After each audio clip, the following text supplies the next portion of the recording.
ओम शांति।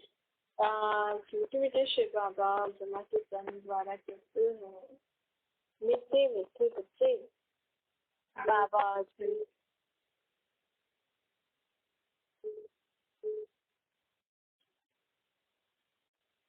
बाबा ओम शांति। आज मीठे मीठे शिव बाबा ब्रह्मा के तन द्वारा कहते हैं, मीठे मीठे बच्चे बाबा हमें कहते हैं कि अब हमें कौन मिला है। हम किसका ज्ञान सुनते हैं? जब हमने ज्ञान सुनने से पहले हम कोर्स कराते हैं। देखो, किसी भी संस्था में, किसी भी धर्म में ऐसा नहीं है, लेकिन यहाँ बाबा का ज्ञान सुनने से पहले, बाबा के रोज की मूल्य सुनने से पहले बाबा ने ही कहा है सब बच्चों को पहले कोर्स कराना। वैसे तो कोर्स 7 दिन का होता है, लेकिन अगर किसी को समय नहीं है और आजकल बिजी शेड्यूल होता है तो कोर्स को कम समय में भी करा सकते हैं। उस कोर्स में क्या होता है? कोर्स में आत्मा, परमात्मा, सृष्टि चक्र और इसलिए हमें कैसे धर्मों की वृद्धि हुई, कैसे सृष्टि के 4 युग आए, इन सब के बारे में बताया जाता है। क्यों? क्यों आज इतनी दुनिया में धर्म है इतना। आजकल लोग बोलते हैं ना, सब जगह यही सुनाते हैं। अगर सब जगह यही सुनाते हैं, यही ज्ञान देते हैं, तो हमें डायरेक्ट ही मुरली क्लास में आना चाहिए। लेकिन फिर भी हमें कोर्स क्यों दिया जाता है?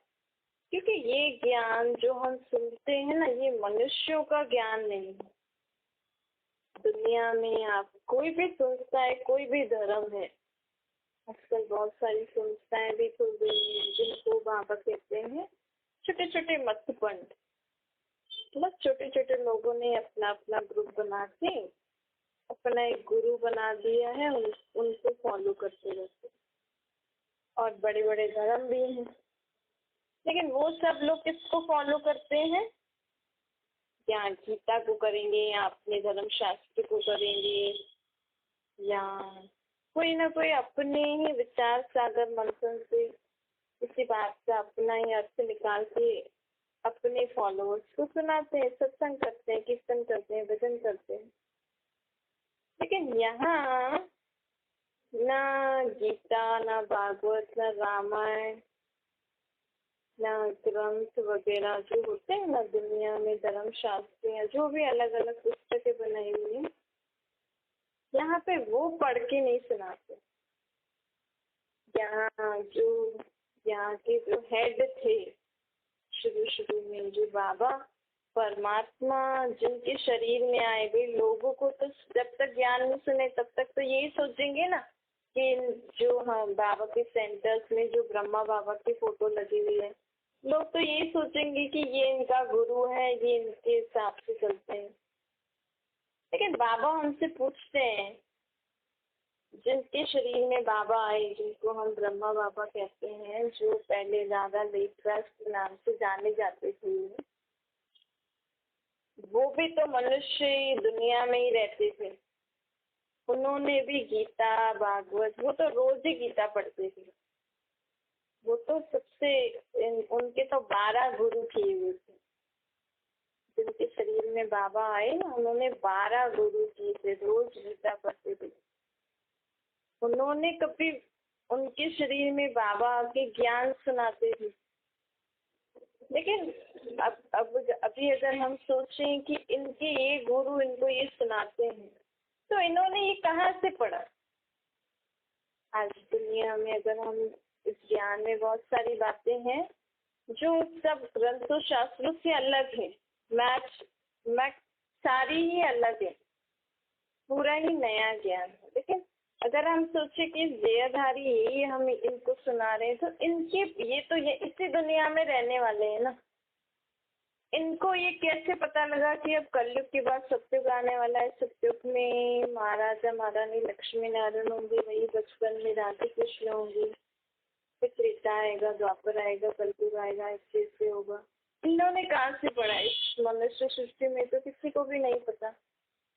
तो मतलब हम ऐसी ऐसी बातों से समझ सकते हैं कि इनको ये कुछ नहीं सुना रहे, इनमें परमात्मा आके हमें ये ज्ञान देते हैं कि आप आत्मा हो, परम धाम की रहने वाली, मैं परमात्मा, आप आत्माओं का बाप हूँ, जिनको तुम अलग अलग मंदिर, गुरुद्वारे, चर्च, मस्जिदों में ढूंढते हो ना, वो मैं हूँ। श्री बाबा भगवान आके इनके शरीर में ऐसे बोलते थे और फिर हमें हर बात के बारे में बाबा ने टीचिंग की।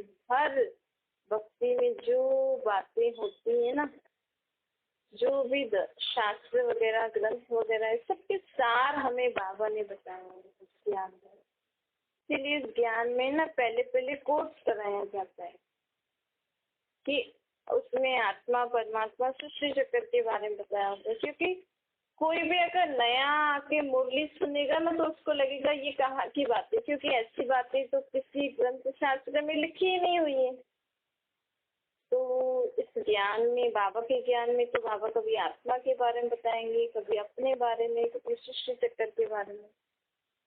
तो बाबा कहते हैं ये नया ज्ञान नई दुनिया के लिए है, इस दुनिया के लिए नहीं है। आज आप देखो रामायण में जो है वो प्रैक्टिकल में दुनिया में चल रहा है या नहीं चल रहा है।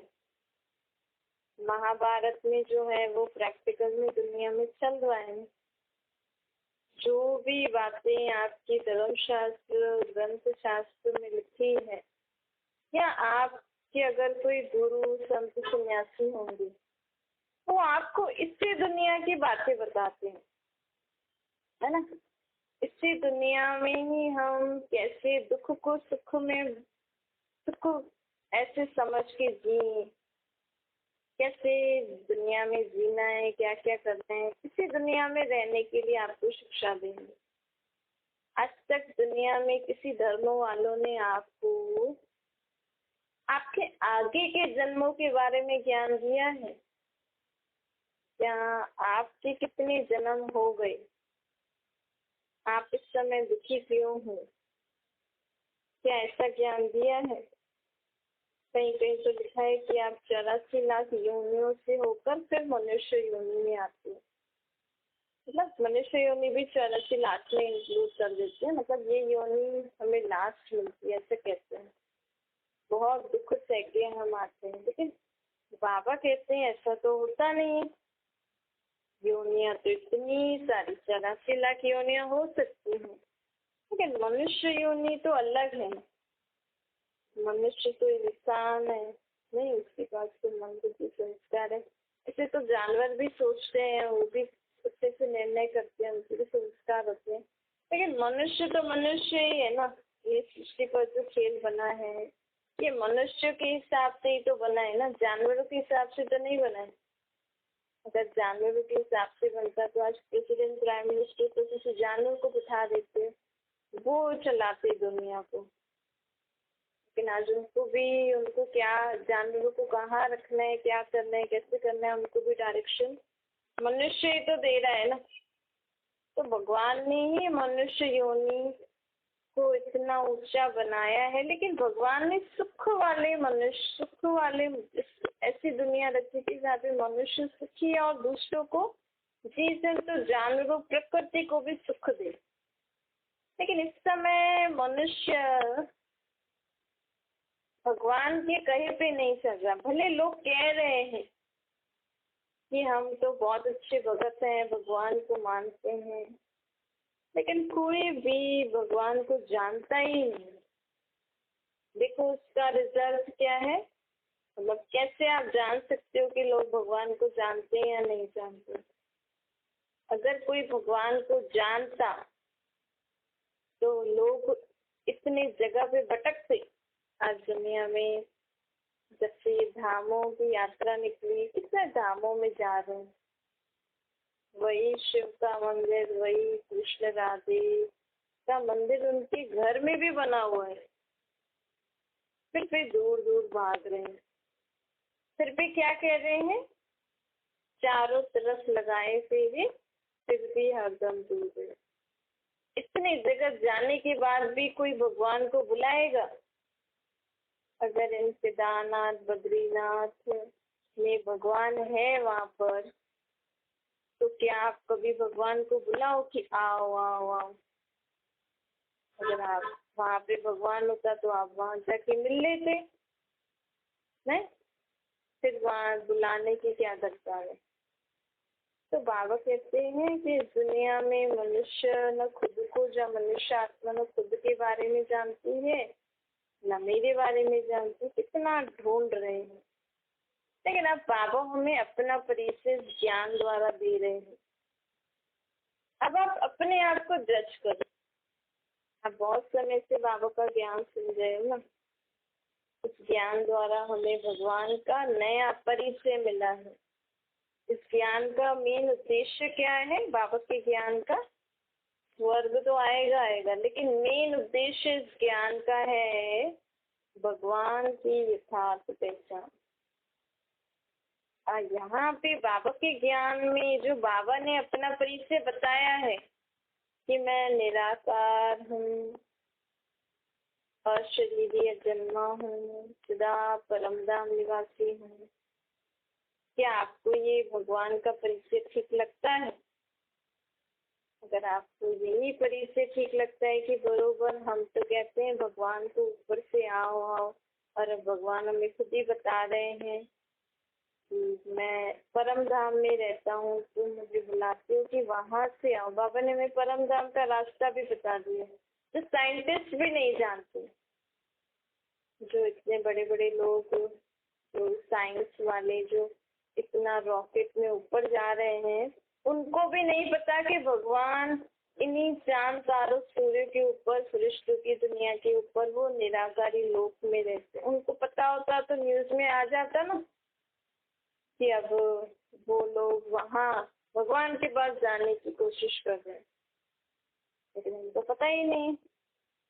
भगवान ने खुद ही आके हमें बताया है कि जो तुम कहते हो ना, हे ऊपर इशारा करके आओ आओ आओ, अब भगवान हमें रास्ता बताने आए हैं कि मैं सृष्टि चक्र से ऊपर, चांद तारों सूर्य से ऊपर, सृष्टि की दुनिया से भी ऊपर वो निराकारी दुनिया में रहता हूँ।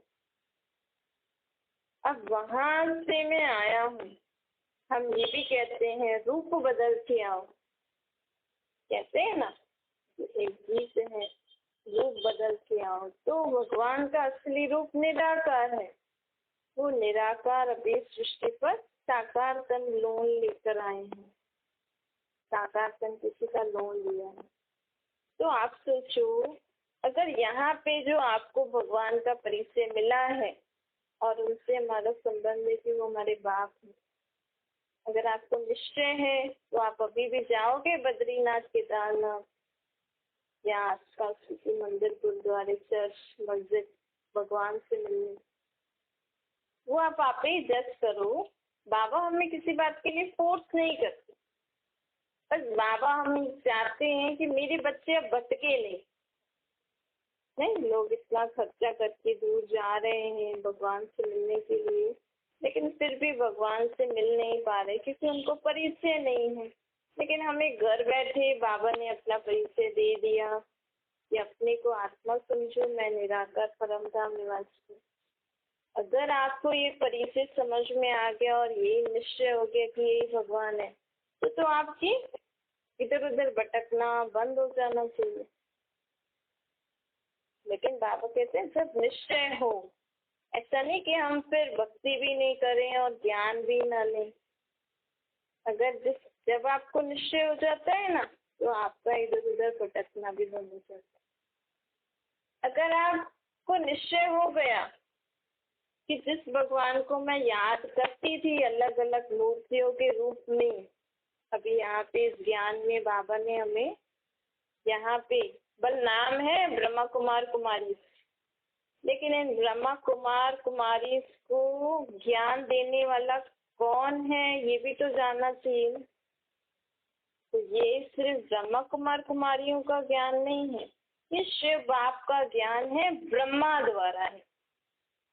इस संस्था का नाम ब्रह्मा कुमार कुमारी से रखा था क्यों रखा है? क्योंकि ये ज्ञान शिव परमात्मा ब्रह्मा द्वारा दे रहे हैं ना, तो इसलिए रखा है। आप उस नाम पे भले नहीं जाओ, लेकिन इस ज्ञान में हमें जो भगवान का परिचय मिल रहा है कि वो निराकार परम धाम निवासी और वो हम आत्माओं के बाप हैं, अगर आपने ये परिचय आपको निश्चय हो जाता है ना, समझ में आ जाता है,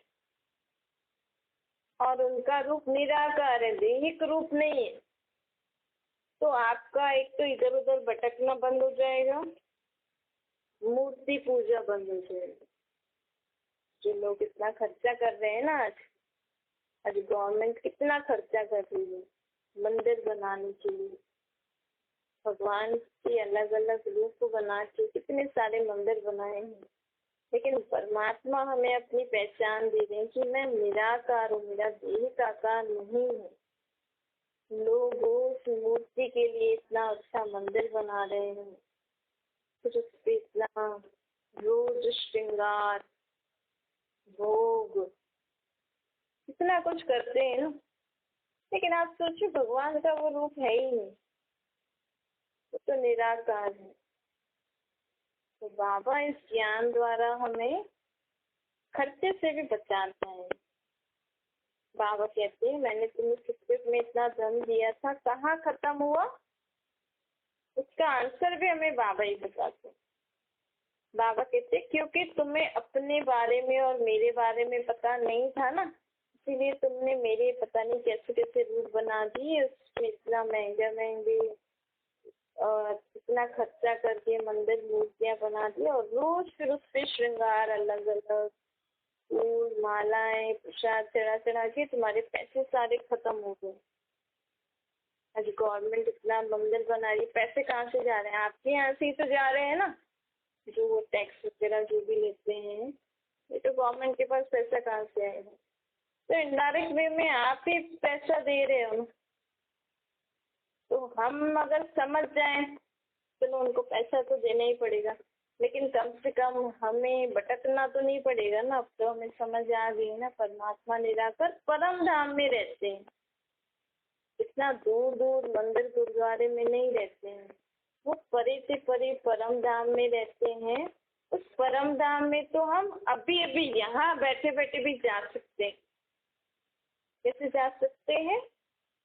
मन में संकल्प किया अपने बाबा के पास, सृष्टि चक्कर से परे, चांद तारे सूर्य से परे, सृष्टि की दुनिया से भी परे, वो निराकारी दुनिया में बाबा के पास जाते हैं। मेरे बाबा निराकार रूप में बैठे हैं, बाबा की किरणें लेकर, बाबा की शक्तियाँ गुण ज्ञान लेकर,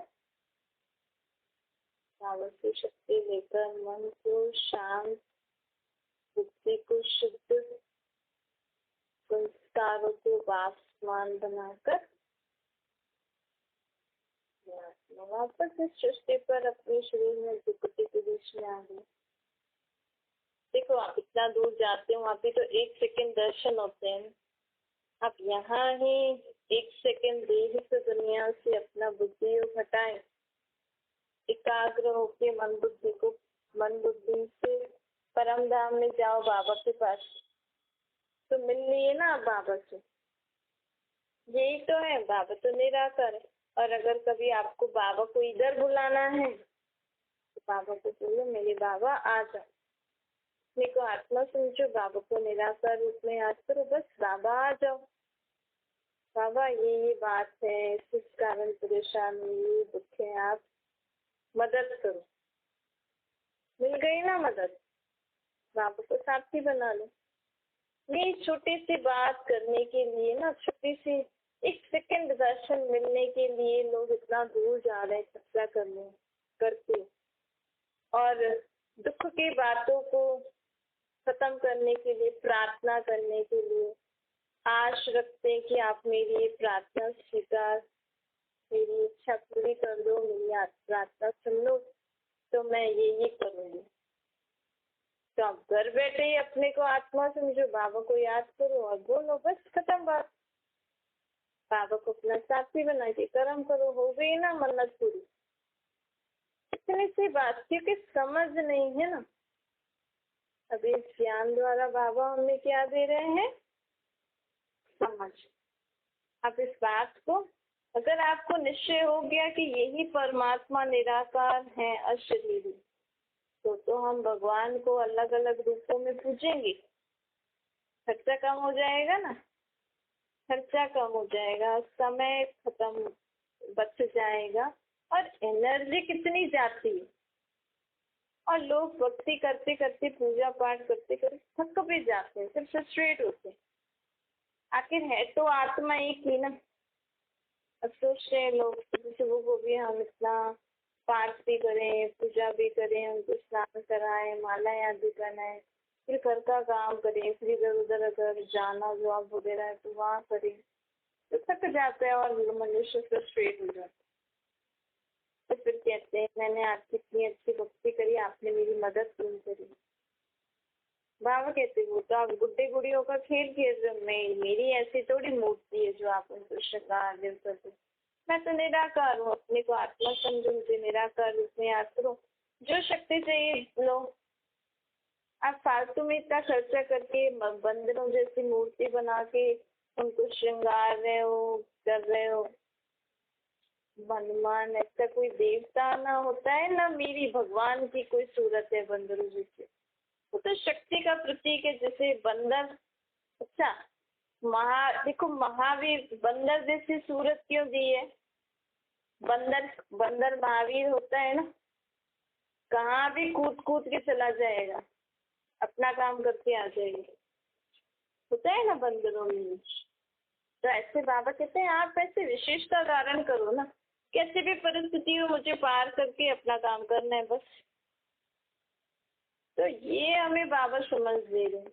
आप वो बंदर जैसी मूर्ति बना के और उसको श्रृंगार की, उसकी आरती चालीसा भक्ति कर रहे हो, इससे अच्छा तो आप संकल्प करो बाबा मैं आत्मा, आप मेरे बाप परमात्मा, मैं आपकी महावीर आत्मा, मैं हर संकट को, हर परिस्थिति को पार करने वाली विजयी आत्मा बन गए ना। आपने महावीर से विशेषता देश में बंदर जैसी मूर्ति क्या बनानी पड़े? अब गणेश हाथी जैसी मूर्ति बना के लोग पूज रहे हैं, उस हाथी जैसी मूर्ति बना के लोग इतने अच्छे से मंदिर खर्चा कर रहे हैं, लेकिन मनुष्य आत्मा को दुख में इतना भटक गई है, समझ नहीं सकती, समझ नहीं पा रही है कि भगवान का हाथी जैसा मुंह हो सकता है क्या? आज आपके घर में कोई हाथी जैसा मुंह वाला बच्चा पैदा हो सकता है? आप ही सोचो, नहीं ऐसा हो सकता है क्या? बंदरों हाथी जैसे मुंह वाला बच्चा, चलो उसकी ऐसे किसी की गर्दन काट के दूसरी गर्दन आप जानवरों की लगा सकते हो क्या? अगर लगा सकते हैं तो आजकल लोग बहुत कर रहे हैं ना, आजकल दुनिया में ऐसे बहुत केसेस हो रहे हैं, भाई कोई किसी को अगर मार रहा है, काट रहा है, तो ठीक है काट दिया तो काट दिया, किसी जानवर का। ऐसा साइंस भी तो, अभी साइंस ने इतनी इन्वेंशन नहीं करी है क्या कि किसी का भी कोई गला काट ले तो जानवर का गला लगा दे? ऐसा नहीं हो सकता है क्या? पर बाबा कहते हैं ऐसा हो ही नहीं सकता, ना मेरे में इतनी शक्ति है। बाबा हमें कहते हैं भगवान भी ड्रामा के बंधन में बंधा होता है। हम कहते हैं ना भगवान जो चाहे कर सकता है, पर अभी बाबा हमें कहते हैं मैं कुछ नहीं कर सकता। आप सोचो, अगर भगवान कुछ कर सकते तो भगवान कुछ कर सकते तो आज दुनिया में नर्क क्यों होता? नहीं, लोग तो इतना भगवान को याद कर रहे हैं। अगर भगवान जो चाहे कर सके तो क्या भगवान में इतनी शक्ति नहीं है कि नर्क को आने ही नहीं दे, दुख की दुनिया आई ही नहीं? तो ये तो भगवान, बाबा कहते हैं मैं भी, भगवान कौन है? वो भी एक आत्मा ही है, सिर्फ परम धाम में रहने वाली शक्तिशाली एक आत्मा ही है। ये तो हम मनुष्य आत्मा ही अपने कर्मों अनुसार दुख सुख देखते हैं। पर चलो हो गया जो हो गया, पर बाबा अभी हमें ये ज्ञान देकर अपना परिचय दे रहे हैं कि अब ना मुझे किसी मूर्ति व्यक्ति के रूप में याद करो, न इधर उधर तीर्थों में भटको, न जो मनुष्य के शास्त्र ग्रंथ बने हुए हैं ना, वो भी मैंने नहीं सुनाया है, वो भी मनुष्य नहीं सुनाया है। अब भगवान तो हमें बस इतना कहते हैं, अपने को आत्मा समझो, मुझे निराकार रूप में याद करो, बस इतने सहज बात बाबा हमें इतना ऊपर परम धाम से नीचे सृष्टि पर आए हैं बताने।